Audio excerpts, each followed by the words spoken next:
My name is Morten Raven, and I'm one of the EJ editors, and I'll be presiding over this presidential address that we are to hear shortly. But before we move to the presidential address, on behalf of the EJ editors, I'll also be awarding the Austin Robinson Memorial Prize this year for 2014. The Austin Robinson Memorial Prize is awarded annually for the best paper published in the economic journal by an author or by authors who are within 5 years of receiving a PhD. And it's awarded according to a selection committee that has in it the managing editors of the EJ. And the 2014 Austin Robinson Memorial Prize has been awarded to Fabian Herwig and Daniel Müller for their paper Price Discrimination in Input Markets, Quantity Discounts, and Private Information.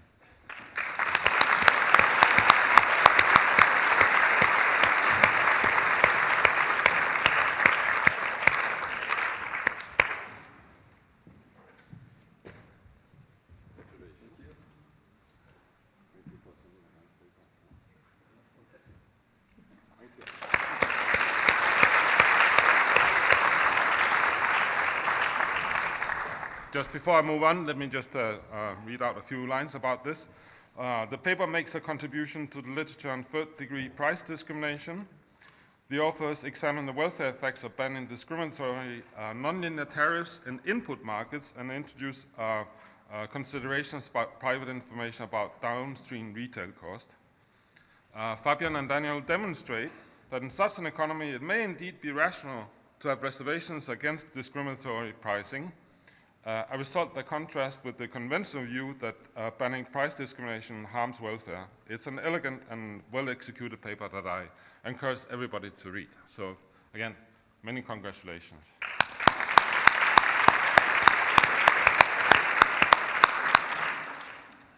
Okay, so let me introduce this year's RES presidential address that will be given by, this is always hard to say, but by Professor Sir Charles Bean. And it's become harder and harder to say as time goes by. And it's an immense pleasure to introduce Charlie. Charlie actually was my examiner, and I waited a long time to have the chance to get my back on him. Charlie has served as the president of the Royal Economic Society since 2013 and is now handing over to, I don't know if you already have. I have. AGM is the formal handover. So he has already handed over to the next president, John Moore. John was supposed to introduce Charlie, but he got a phone call last night from Wayne Rooney that made him busy tonight. So Charlie has made a lot of important contributions to everything we're supposed to do, teaching, research, and engaging with policy. He has a PhD from MIT from 1981, and after that he spent 18 years at the LSE, progressing through the ranks, and he was a key figure during his period at the LSE. In 2000, he moved on to the Bank of England, first as chief economist for 8 years, and then from 2008, he became the deputy governor, and he served until 2014, during a period where there was a lot of stuff to do at the Bank of England. And he did it very well, and therefore was recognized in the New Year's honors by the Queen in 2014, as far as I remember. In terms of Charlie's academic career, he is a macroeconomist, and Tom Sargent always tells me I can't call myself a macroeconomist, I'm an applied econometrician, and I think that also applies to Charlie, so an applied econometrician and macroeconomist. And he is renowned for his work on unemployment, and especially for looking at the European unemployment problem during the period of very high and persistently high unemployment in Europe in the 1980s and 1990s, making a large number of very important contributions to the literature. He's also worked on other things. He had very insightful work on European Monetary Union. I guess that before he went to the Bank of England, then that part of his research probably shifted a little bit. And many of us will know very well his work on econometrics and rational expectations econometrics. I remember being taught Charlie's classic paper on the estimation of surprise volumes.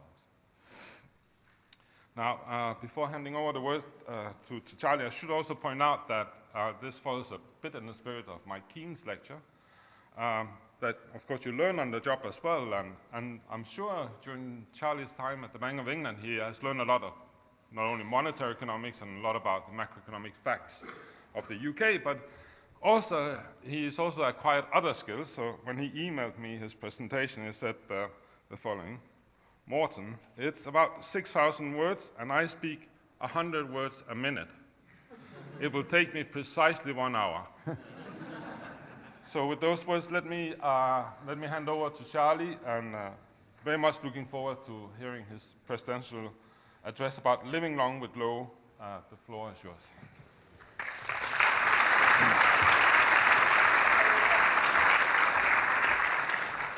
Well, thank you very much, Morten, for that introduction, and good afternoon, everyone. I should apologize to anybody who was inconvenienced by the late-minute switch of my talk with Philippe Aguillon. Unfortunately, that was connected with medical problems of my wife, but so unavoidable, but apologies for anyone who was inconvenienced.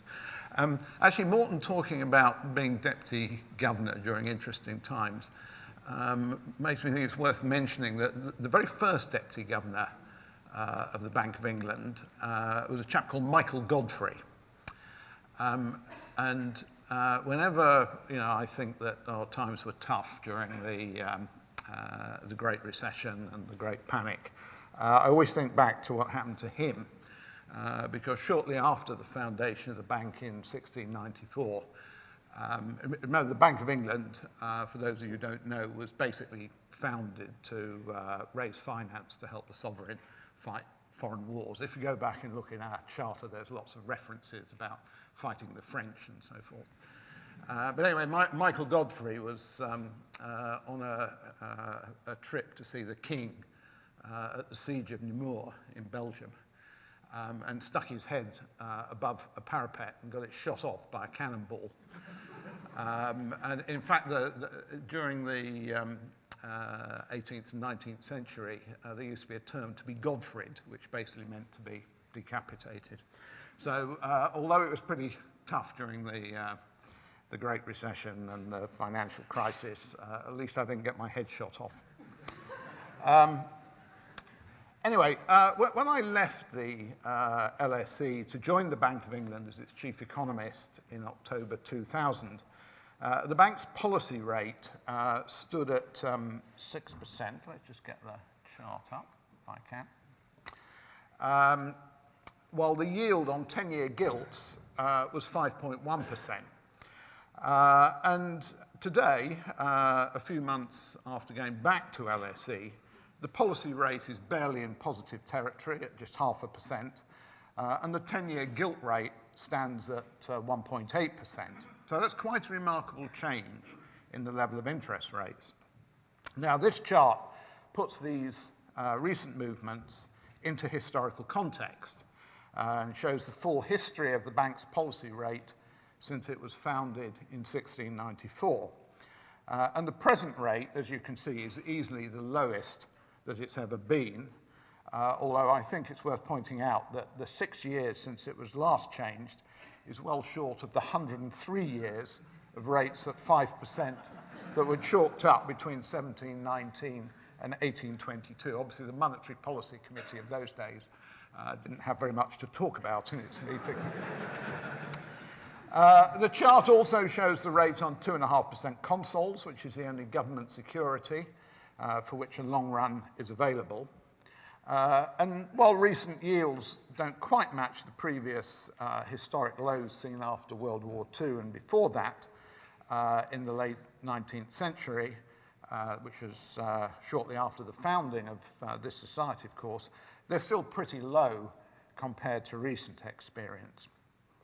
Now, of course, this low level of nominal interest rates is not peculiar to the United Kingdom.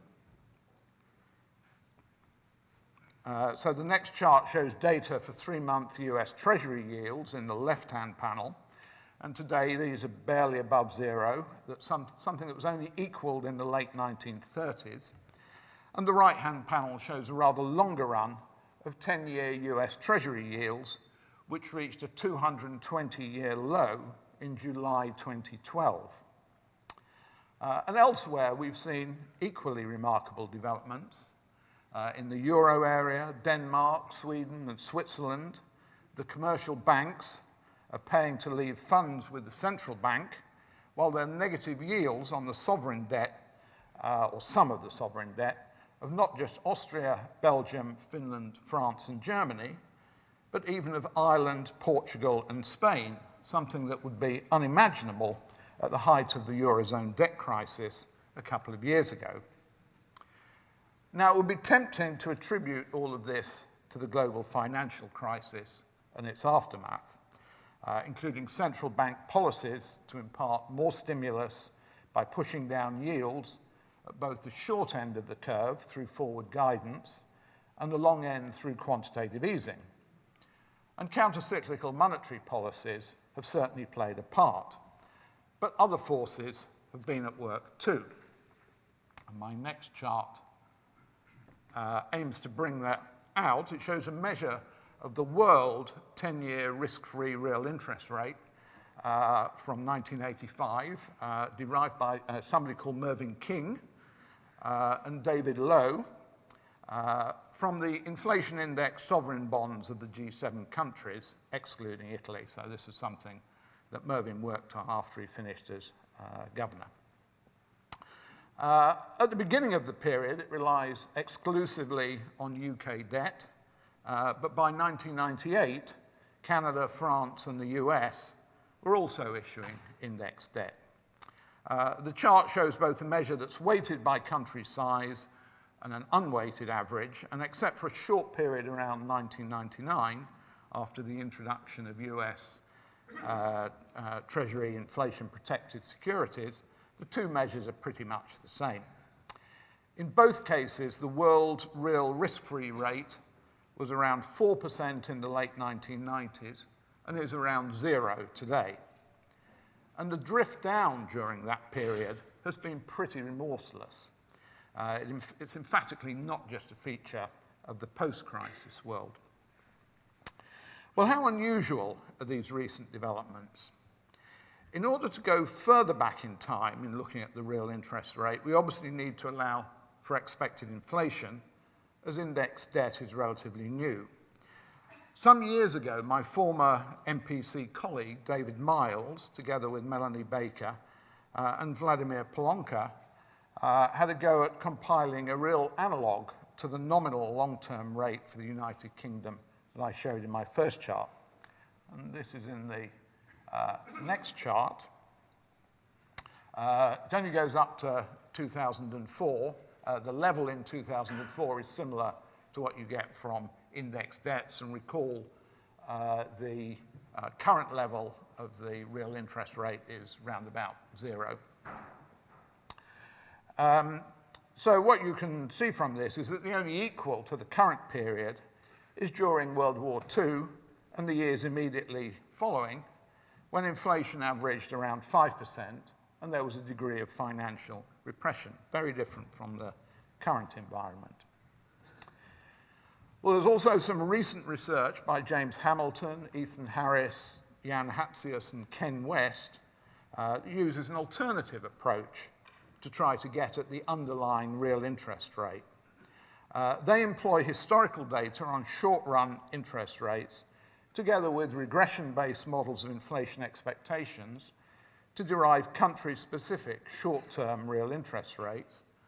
And they then study the joint dynamics of these series to derive an estimate of the underlying long-run attractor. And chart 5 shows their measure of the US short real rate together with their estimate of this underlying long-run real interest rate. That's the blue line going through the middle. But remember, it's using information on lots of countries over a long historical period. Unlike my previous chart, it suggests that the only analogue to recent experience is that little period around World War II. Well, having set the scene, I now want to turn to the factors behind the downward trend in world real interest rates. As I've already said, and should be clear from the charts, it's not simply a reflection of prolonged cyclical weakness after the financial crisis of 2007-8. The downward trend starts well before that, in the late 1990s. Indeed, well before the crisis, the Federal Reserve Chairman, Alan Greenspan, had already labelled it as a conundrum.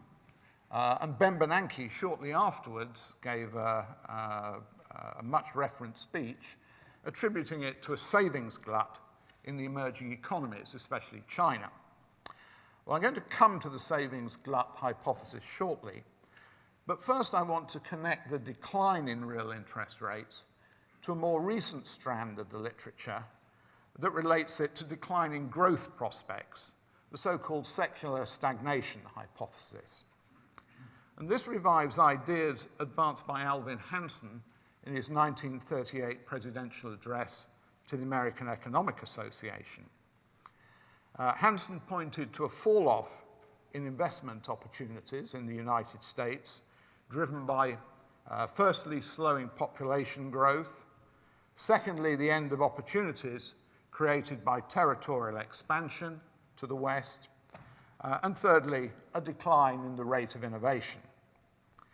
As a consequence, there was, so he argued, a chronic tendency for an excess supply of savings to open up, and with it, a tendency to insufficient aggregate demand. Well, such ideas have been recently revived, first by Bob Gordon and then by Larry Summers. Gordon argues that the rapid growth of the past 250 years was on the back of three groups of innovations. First, the steam engine and the railroads. Second, electricity and the internal combustion engine. And thirdly, the digital revolution. And as the last of these works out, so the rate of total factor productivity growth is, he thinks, likely to slow back towards the much slower rates that obtained in the rest of human history. In addition, demographic developments mean that the rate of growth of the labour force is also expected to slow.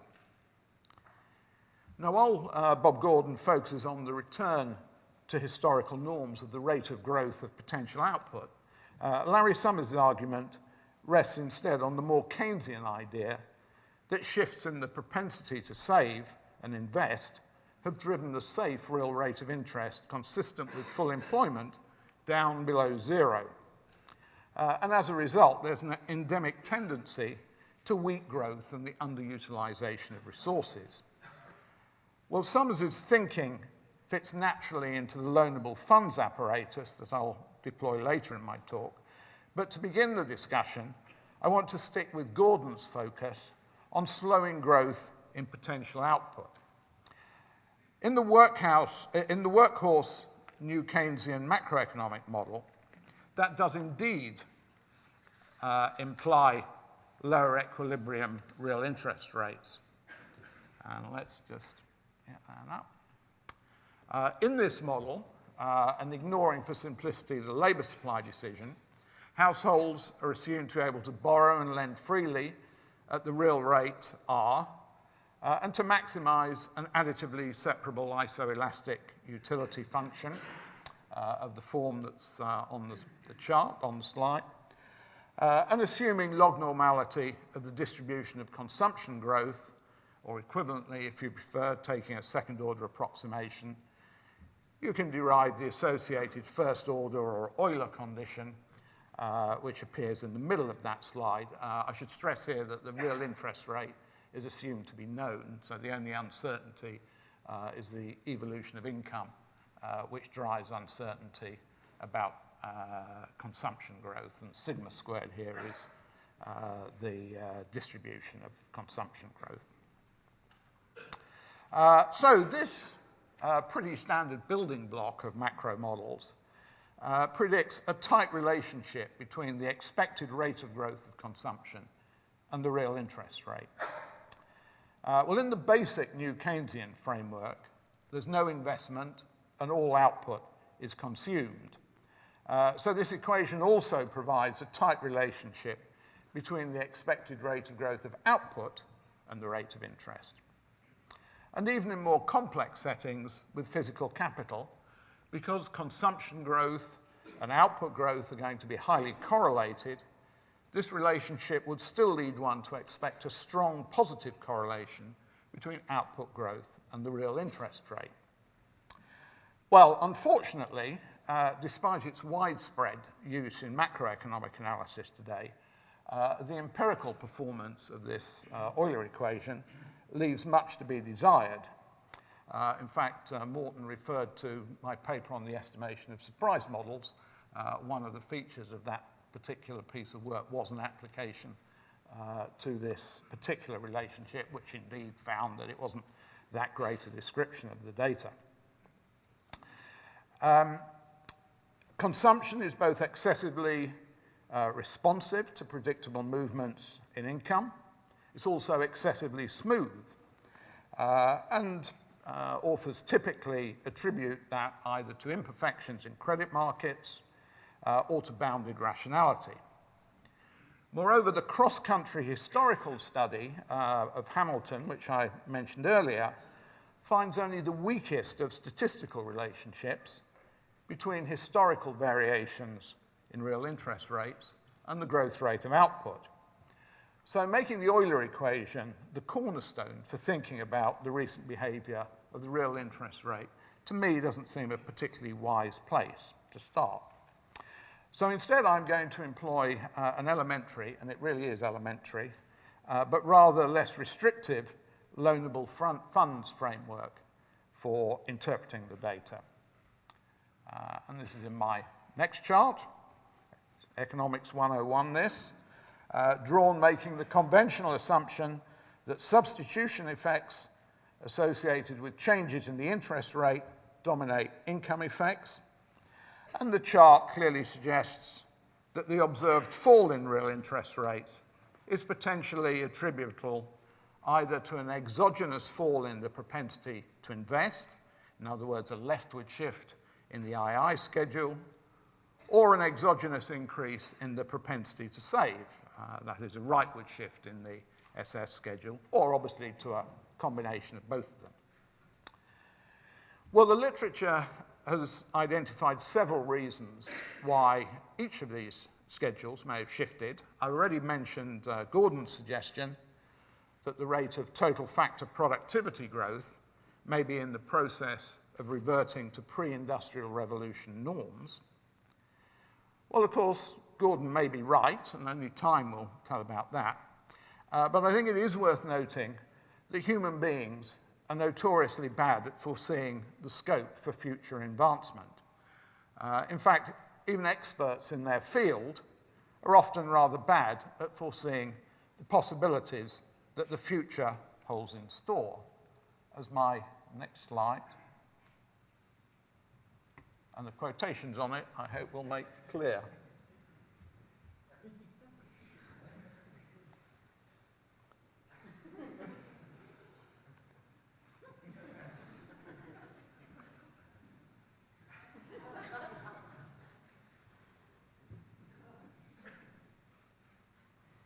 Okay, so personally, I'm inclined to place relatively little weight on the argument that there's been a slowing in the pace of innovation, especially when you think the digital revolution probably still has quite some way to run, and new technologies such as genetic engineering are still very much in their infancy.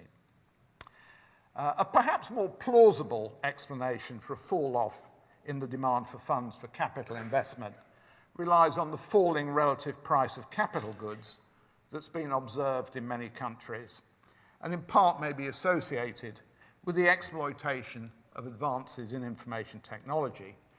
If the elasticity of substitution is sufficiently low, then that would generate a falling nominal demand for new capital, though an increase in real investment. In addition, in some industries, outward movements in the technological frontier may have become more dependent on highly specialized personnel rather than physical capital. And the most obvious example here is in software development. Finally, investment fell sharply in the affected countries after the collapse of Lehman Brothers, reflecting the deterioration in prospects and heightened uncertainty, and is still to recover fully. And this will have potentially added further downward pressure on the equilibrium real interest rate. As far as shifts in saving go, I've already mentioned Bernanke's savings glut thesis. The potential role of this explanation is shown in my next chart, which shows savings, which are the dashed lines, and investment, which is the solid lines, as a share of GDP. Advanced economies are in green, emerging and developing economies together in blue, and the world as a whole in red. And obviously in each case, the gap between savings and investment corresponds to the trade surplus or deficit. The small excess of global savings over global investment doesn't, of course, signify that the Earth is running an interplanetary trade surplus with Mars, simply a reflection of measurement error. Well, the most striking feature of this chart is the sharp increase in savings and investment shares in the emerging and developing economies beginning in the late 1990s. Moreover, savings runs ahead of investment, primarily reflecting the Chinese trade surplus. And that's the opposite of what one might expect. A fast developing economy ought to be importing capital rather than exporting it to richer nations.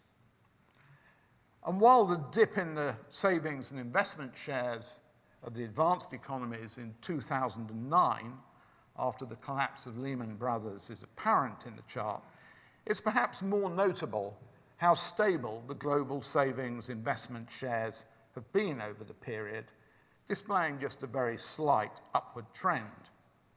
Well, some commentators have suggested this shows that, in fact, there's been no savings glut at all, but as the loanable funds diagram that I put up a moment ago made clear, stability in the overall savings investment share is perfectly consistent with an outward shift in the savings schedule if either investment is interest inelastic or there's been a simultaneous shift inwards of the investment schedule.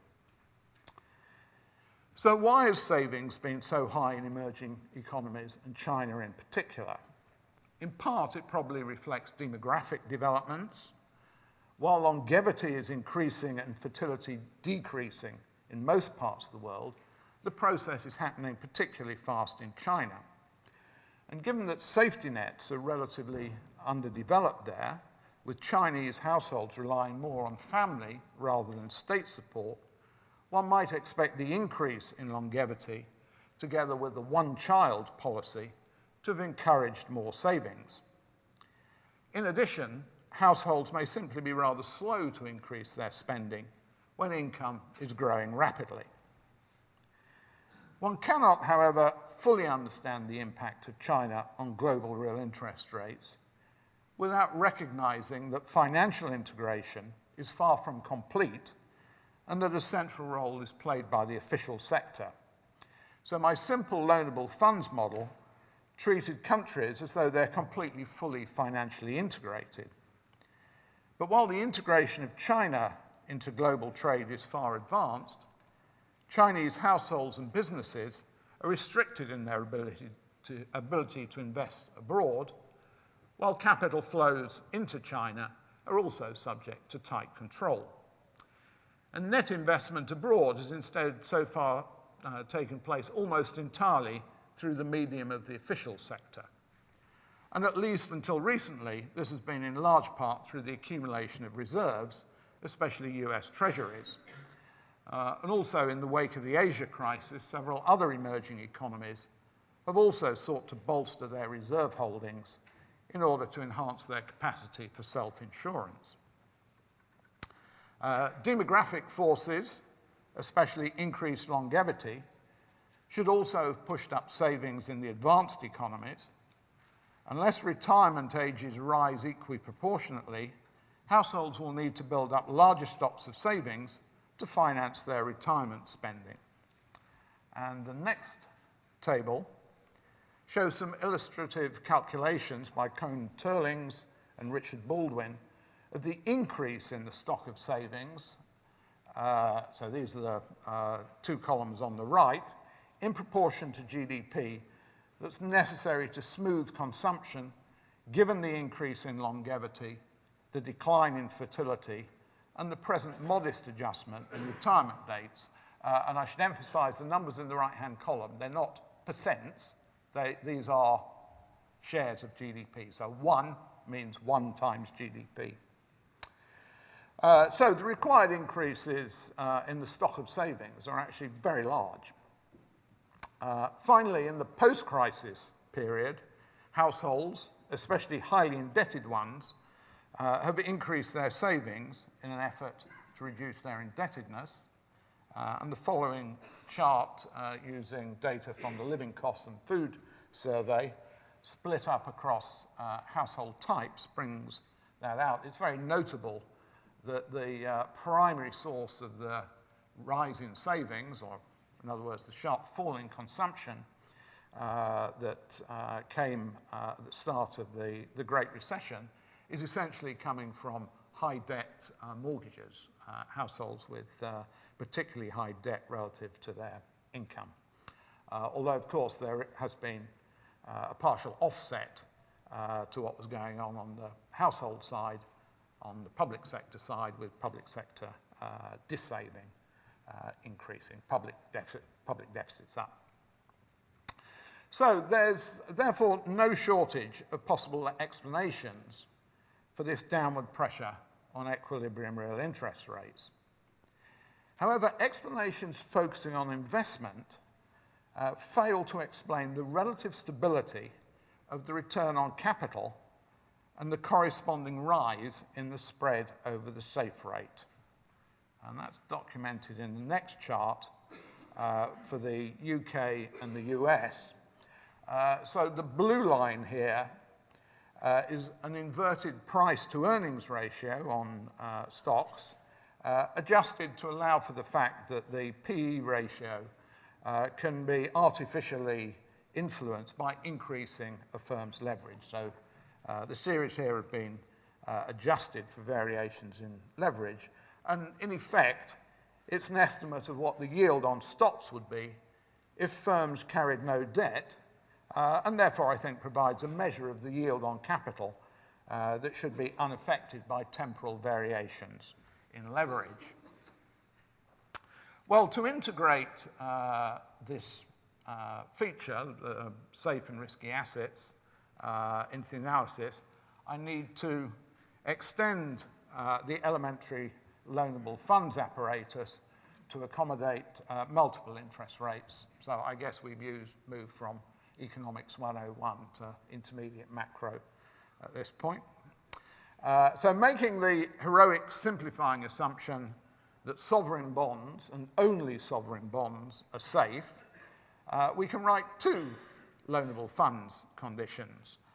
The first is for risky assets, which is capital here, and the second is for safe assets, which I'm identifying with sovereign bonds.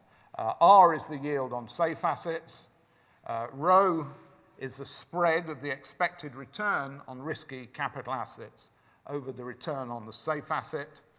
And the share of funds allocated to risky assets, F of rho, is assumed to be increasing in the spread. For simplicity, I'm going to take the public primary deficit, which is minus S public, as being independent of the level of interest rates. Anyway, if we add these two equations together, you get the usual loanable funds relationship, which essentially underpinned the chart I showed earlier. Well, if you take their ratio, you get a funds allocation relationship that is key to determining what the equilibrium spread is, and that's the bottom equation. And this chart here shows the equilibrium of this little system drawn in safe interest rate spread space. So IS plots the risk-free interest rate and spread pairs that are consistent with equilibrium in the overall market for loanable funds. It slopes downwards, but the slope is greater than unity in absolute magnitude. And exogenous increases in saving or decreases in investment shift the IS schedule to the left. FF plots the risk-free interest rate and spread pairs consistent with the allocation of funds. And it too slopes downwards, but it can be shown that the absolute value of the slope is less than unity. It's unaffected by exogenous changes in private saving, but exogenous reductions in investment will shift it to the left. And a shift in the allocation of funds towards safe assets would shift FF up. So if we have an exogenous increase in private savings, it's going to take the economy from O to O prime. So it's therefore consistent with a fall in the risk-free rate and an increase in the spread. By contrast, if we have an exogenous reduction in investment, that's going to take the economy from O to O double prime, and a little bit of algebra establishes that the spread in this case necessarily falls, as I think one might intuitively expect. And then finally, a shift in the allocation of funds would in effect shift the economy from O double prime to O prime, depressing the safe rate and raising the spread. Well, this simple analysis suggests that explanations attributing the fall in the risk-free real interest rate to shifts in savings behavior and in the composition of portfolio flows are more consistent with the facts than those that focus on investment weakness. I want to conclude this part of my discussion with a couple of arguments as to why portfolio shifts may have further contributed to the simultaneous decline in the safe rate and the rise in the spread during the post-crisis period. The first of these, which is due to Ricardo Caballero and Emmanuel Fahy, is that investors have realized that some mortgage-backed securities and sovereign debt that were thought safe before the financial crisis are in fact anything but. So consequently, there's been a significant fall in the supply of safe assets available to private investors. And this table just brings that out.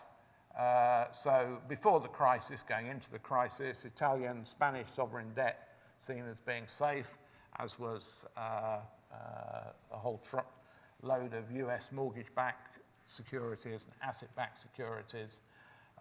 If you now score them out as no longer being safe, as experience has suggested during the crisis, roughly speaking, you've reduced the share of safe assets by a half, at least with these particular measures that Caballero and Fahy put forward.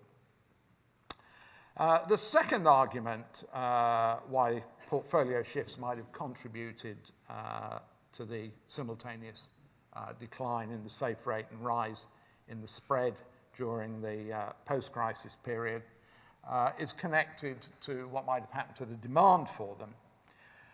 So the idea that investors are likely to turn to safe assets in times of heightened uncertainty is pretty standard fare in macroeconomics.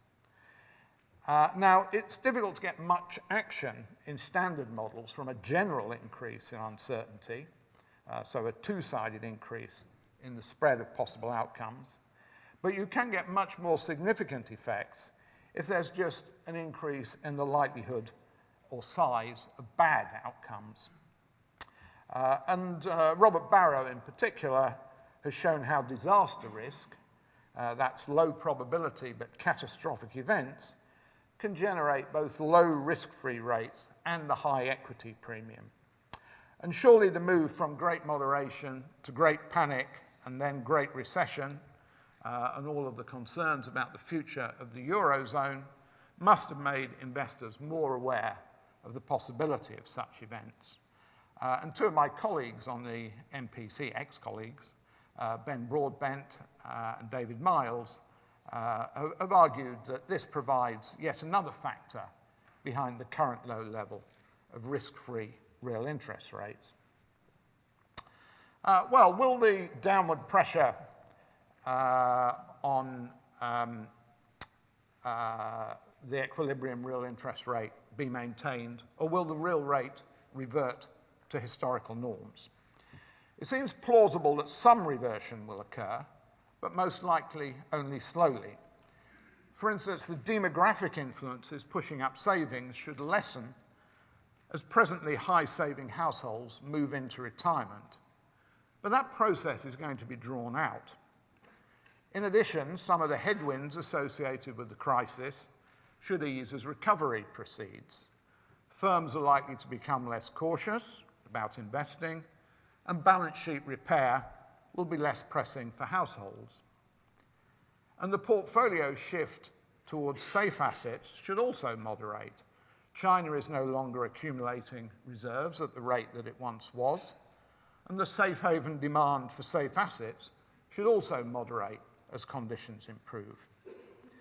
That said, the financial crisis is likely to cast a long shadow over the financial sector, where the combination of the 2008-9 experience and the subsequent tightening up of liquidity regulation are likely to mean that financial institutions hold a greater share of their assets in safe, liquid assets than they did before the crisis, when they'd sunk to extraordinarily low levels. And this is illustrated in this chart. It's the blue line that you want to focus on here, which is basically cash, commercial bank holdings of reserves at the Bank of England, plus gilts.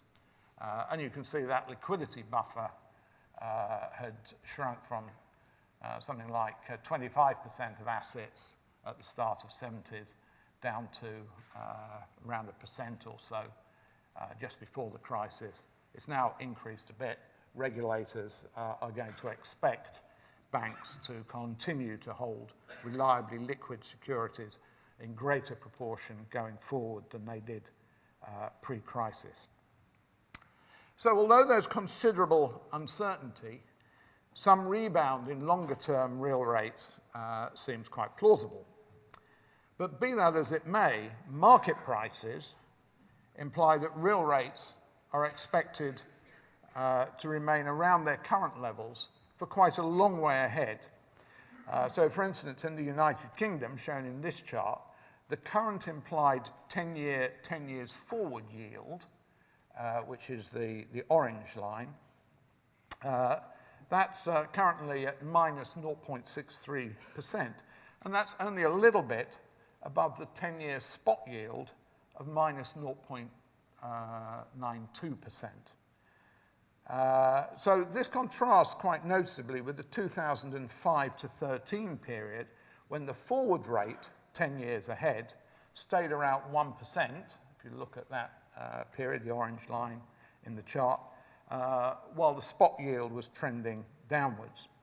So market participants seem to have decided that the present unusually low level of real rates is likely to persist for a very long time to come. Nominal rates are, of course, expected to rise a little, but that entirely reflects a pickup in inflation from its current unusually low level. Well, what are the implications of this if market participants are correct in their assessment? Well, from a central banker's perspective, the most obvious is that the so-called zero lower bound is more likely to constrain policy.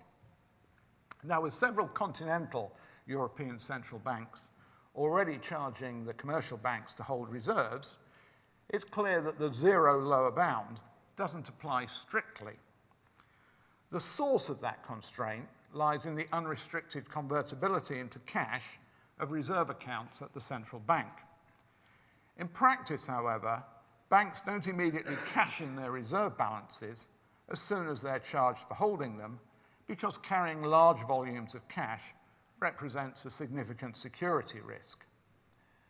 So a bank needs to be able to provide sufficiently secure storage space for the cash as well, which is going to be costly.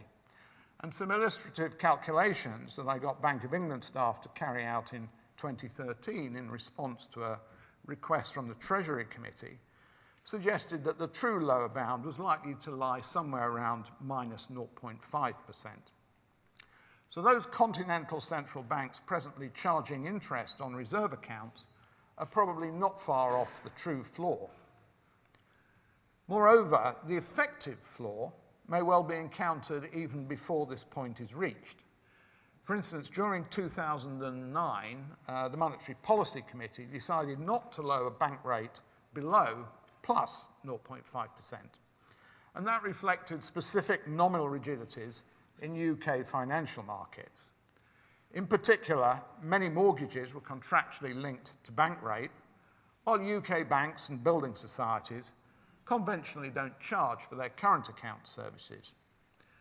Consequently, a lower bank rate squeezed profit margins once deposit rates reached zero. Not only would further decreases have jeopardized the existence of some institutions, it also threatened their ability to extend new credit, thus raising the possibility of a perverse impact on aggregate demand. Of course, these should all be transitory impediments that would disappear once conventions about the pricing of deposit accounts change and the mortgage book is repriced, but such frictional considerations are nevertheless of practical importance for policymakers. Now, around the turn of the millennium, following Japan's lost decade, but before the trend decline in global real interest rates was properly appreciated, several authors undertook assessments of the impact of the zero lower bound on the conduct of monetary policy. For instance, in 2000, using the Federal Reserve Board's macroeconomic model, David Reifschneider and John Williams found that with mean inflation of 2%, the zero lower bound would bind about 10% of the time, but those episodes would be pretty short-lived and their economic impact modest. The downward trend in the long-run real interest rate since then would alone have pointed to an equivalent downward trend in policy rates. But on top of that, the collapse in aggregate demand during the Great Recession meant that an even lower value for policy rates was necessary to keep demand in line with supply. For example, around the trough of the recession, Glenn Rudderbush estimated that a federal funds rate of almost minus 5% would be warranted on the basis of a standard Taylor rule. And one gets broadly similar figures if you apply the same methodology to the United Kingdom. Moreover, policy rates have been at or close to their effective lower bound for 6 years, which is hardly short-lived. In this low interest rate world, we can no longer really treat the zero lower bound as though it's just a theoretical curiosum. However, and most importantly, central banks are not completely out of monetary ammunition once the zero lower bound is reached. In particular, they can still influence the level of demand by influencing agents' expectations of the future path of policy rates through forward guidance. And they can alter term premia and asset prices through large-scale asset purchases, so-called quantitative easing. And finally, suitably targeted lending policies can also raise the supply of credit. Well, academic analysis of forward guidance by Mike Woodford and others has highlighted the virtues of a central bank being able to commit to hold policy rates at the zero lower bound, past the point at which rates would normally have begun to rise. This will be so when there's a transmission channel from expected policy rates and inflation in the future back onto demand and supply today. And such channels are present in the workhorse new Keynesian macroeconomic model that's often used for monetary policy analysis, but the mechanisms are also operative in a wider class of models. And my next chart illustrates the idea in a simple new Keynesian model using a benchmark calibration. There's a conventional quadratic loss function defined over output and inflation gaps. My economy starts out in equilibrium with the nominal policy rate at 4%. There's then what's a very large negative demand shock that opens up a negative output and inflation gap and leads the central bank to cut the policy rate to 0.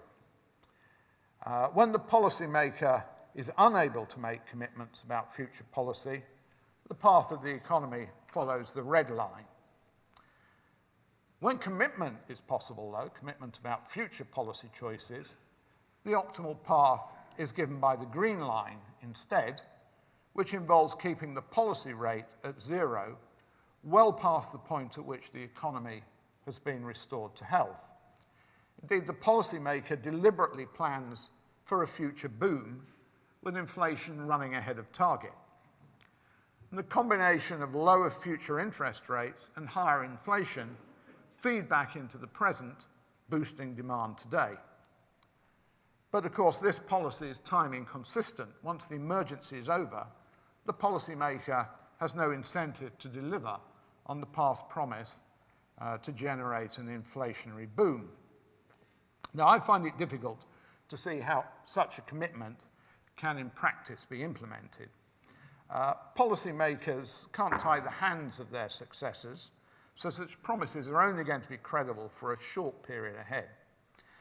Woodford and others have suggested that the path under commitment could be approximated by telling the central bank to pursue a target for the level of nominal income rather than inflation, and that's what the blue line in my chart is.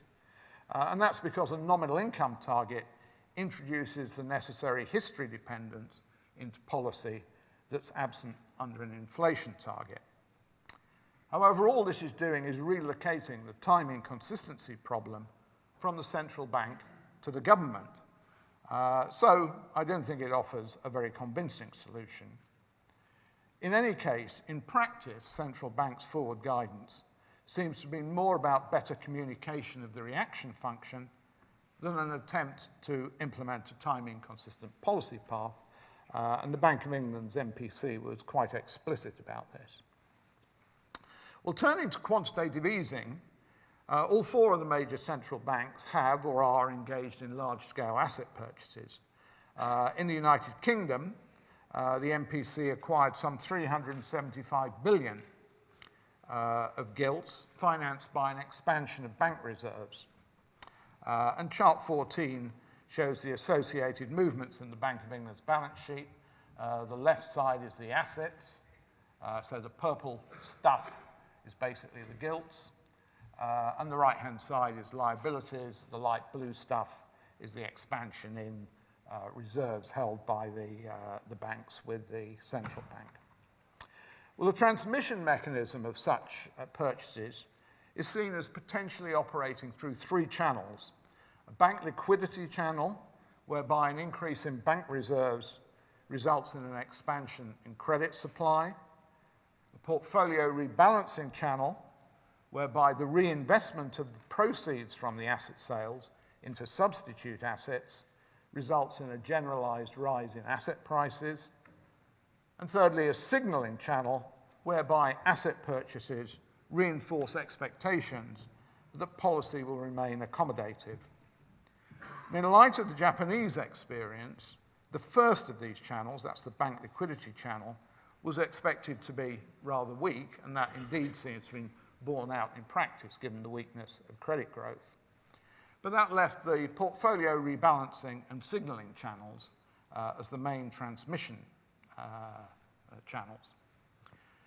Now, there are theoretical reasons why the asset purchases could have proved ineffective.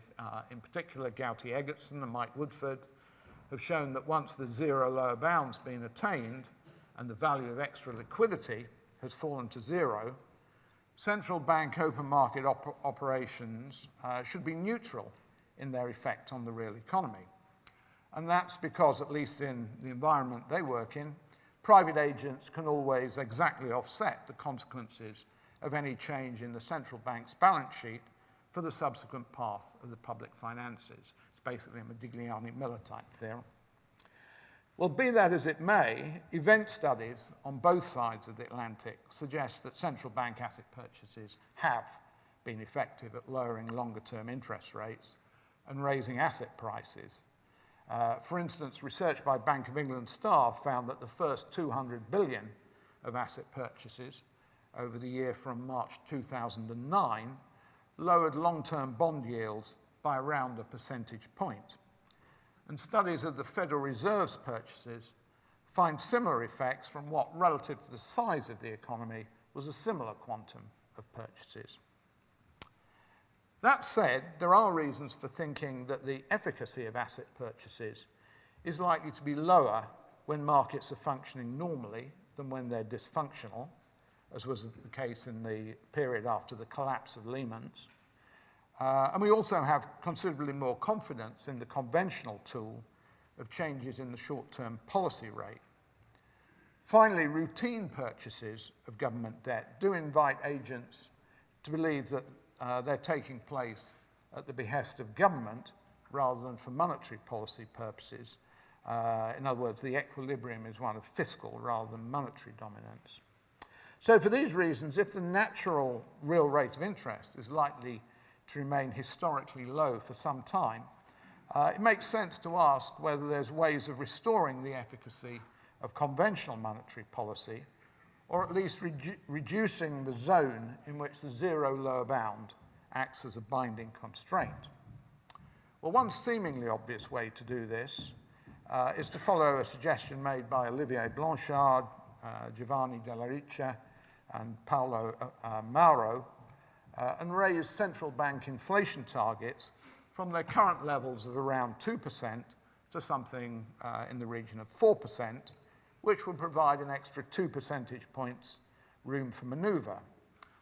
Indeed, doing so might look pretty much like a no-brainer. There are, though, I think, several counter-arguments which are worth rehearsing. First, 2% inflation is close enough to price stability that households and businesses can, for many purposes, effectively ignore it. And that's not really the case at 4% inflation, even though a 2 percentage point rise might, on the face of it, seem rather modest. Moreover, given the positive association between levels and variability of inflation, a regime of 4% inflation would probably not anchor expectations as well. Second, even if it might have been helpful if inflation targets had been fixed higher going into the crisis, raising them at a time when central banks are struggling even to meet their current targets is hardly a recipe for maintaining credibility. And finally, an increase in the inflation target could also engender expectations that fiscally challenged governments might be tempted to press for even higher inflation in order to inflate away the real value of nominally denominated debt, so generating an unhelpful rise in the inflation risk premium. Well, in principle, one can also attack things from the other side by tackling the zero lower bound problem directly. One way would be to get rid of cash altogether, so making it impossible for banks to avoid charges on their reserve holdings by substitution. An alternative would be to charge interest on cash, an idea that was advanced many years ago, almost 100 years ago, by Silvio Gesell. This could be done by requiring notes to be periodically stamped at a charge in order to remain valid, or else by declaring that notes with a serial number ending in a randomly chosen digit had ceased to become legal tender. Finally, Willem Bouter has suggested decoupling the numeraire from the medium of exchange and implementing a variable rate of exchange between the two. And now I'm afraid that, to me at least, none of these look particularly practical ways forward at the current juncture, whatever their theoretical appeal. In any case, I think finding a way to loosen the constraint imposed by the zero lower bound is arguably not the most important policy challenge if the present low interest rate environment persists. In particular, it's likely to have consequences for financial market behavior that increase the likelihood of financial instability.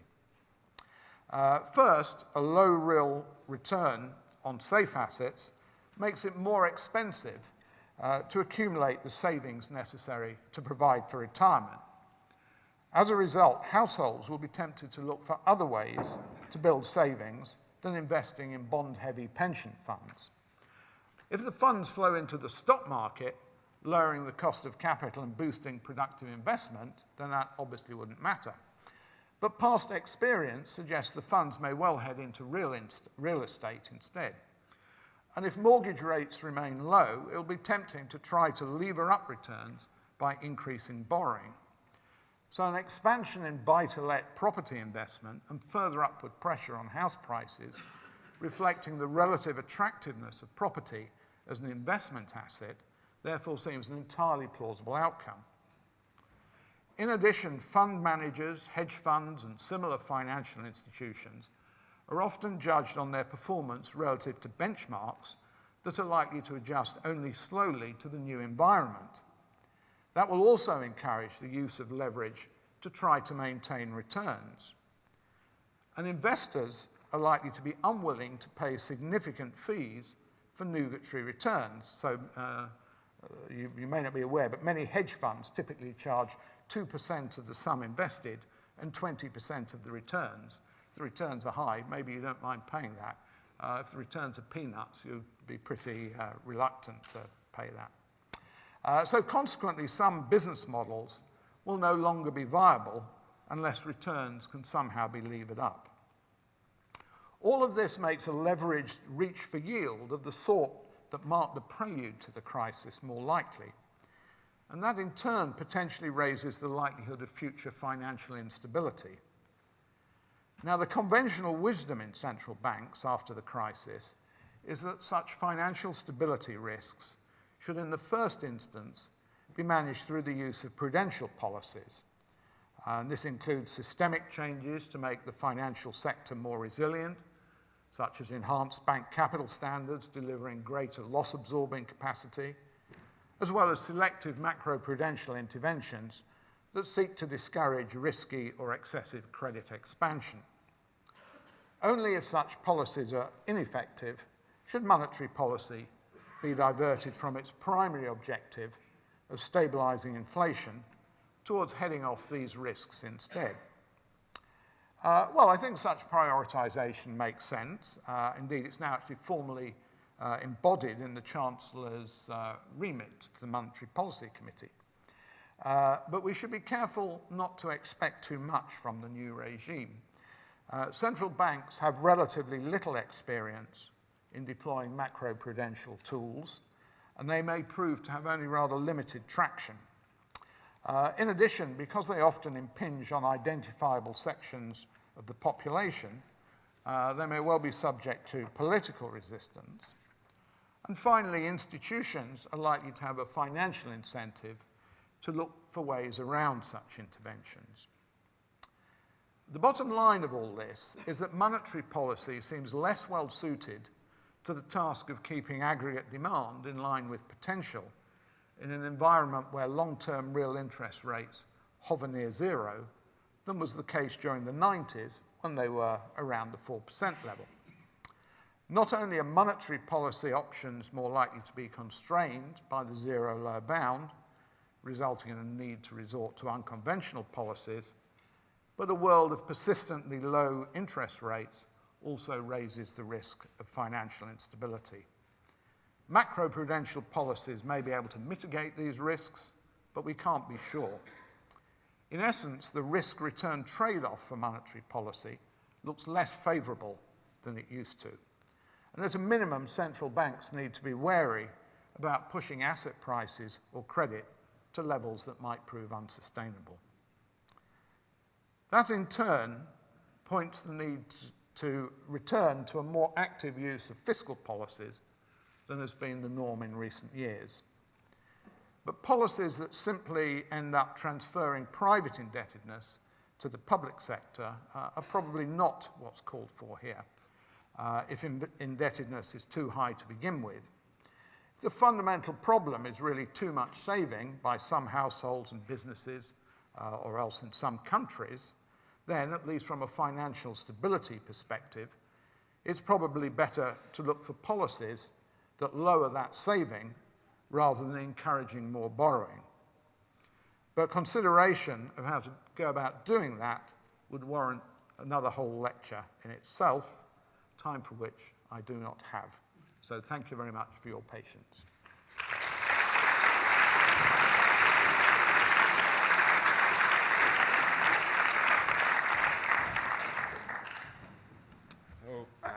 Thank you very much for inspiring talk, Charlie. And I think we have time for questions, if there are any burning questions on the floor. Jonathan. I enjoyed the lecture very much, Charlie, but going to your very final conclusion about fiscal policy, can I tempt you to try and say a little bit more about what you think an effective fiscal policy might be if monetary policy is increasingly losing its ability to keep demand near potential output? Well, as I say, if you're thinking about an individual country, in principle, I think the analysis points you to looking for policies that discourage saving. That's the margin you want to act on. And just to sort of slightly digress, you can think of the new conventional wisdom about monetary policy plus macroprudential.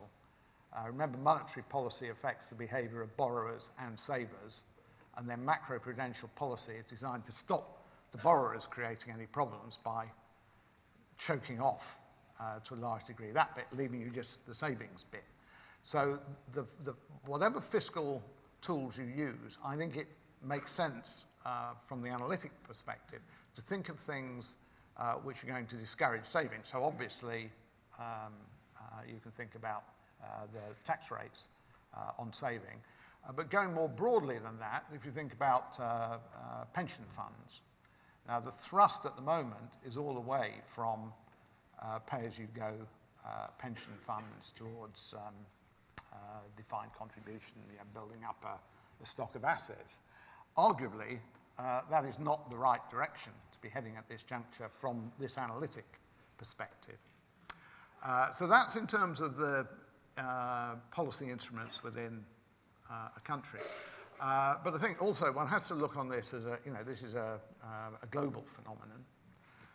And there is obviously an issue about the distribution of savings and investment in the world, and the fact that some countries may have relatively high savings relative to investment. In the Eurozone, obviously, you have the German surplus.